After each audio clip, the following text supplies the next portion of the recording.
Tombs are unquestionably one of the most fascinating discoveries which can be made within archaeology.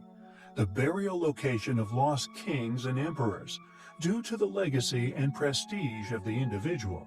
Locating the burial site of remains is incredibly historically important. With certainly the most famous tomb discovery, rumored partial raid, and curse said by some to have been cast upon those who committed such acts, was that of King Tut, more commonly known as Tutankhamun. Made by Howard Carter in the Valley of Kings on November the 4th, 1922. He located the unlooted tomb containing arguably the most famous historical figure and his accompanying artifacts ever found on Earth, the king's remains and his glorious solid gold jewel-encrusted death mask. Rumors have also circled other tombs for centuries, and if true, testament to the competence of the preservers of their kings and queens. Many have claimed that when opened, for a few short astonishing moments, the individuals seemed to have only just died, or in some cases appeared so well preserved as to still be alive.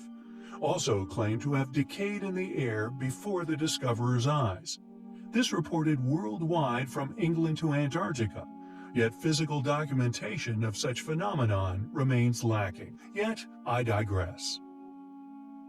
The following item of interest, if publicly exposed, could possibly be just as historically important.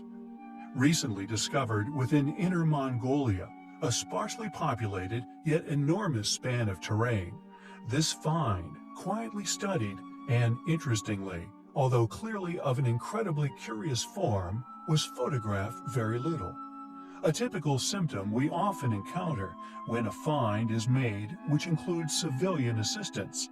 Yet these civilians, once the controversy that a find may create is recognized by the powers that be, are soon notified their services are no longer needed, and details of its discovery confidential.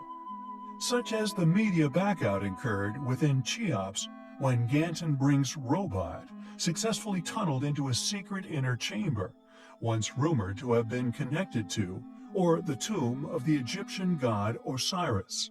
Yet when the media and independent journalists were allowed to return to the site, Zahi Hawass and his team claimed the, quote, tomb had been looted in antiquity, leaving nothing but an empty room, one that curiously took them 2 weeks to examine, before eventually allowing the public to see it. This find in many ways is no different in terms of the apparent media blackout which has descended upon the tomb's occupant is incredibly familiar. The contents of the tomb and the actual sarcophagus-esque tomb itself, it must be noted, are now proudly on public display, but the individual who was found within, which now appears to many to have possibly been the remains of an ancient alien, have been kept under close guard, as any efforts to attain any additional study or photography of the corpse have been in vain, and no others are yet to surface. Could this, in fact, be the remains of an actual ancient alien? Possibly a visitor who died on our planet, or a survivor of a crashed ancient alien craft, worshipped by an ancient civilization as a god. We find such possibilities incredibly intriguing.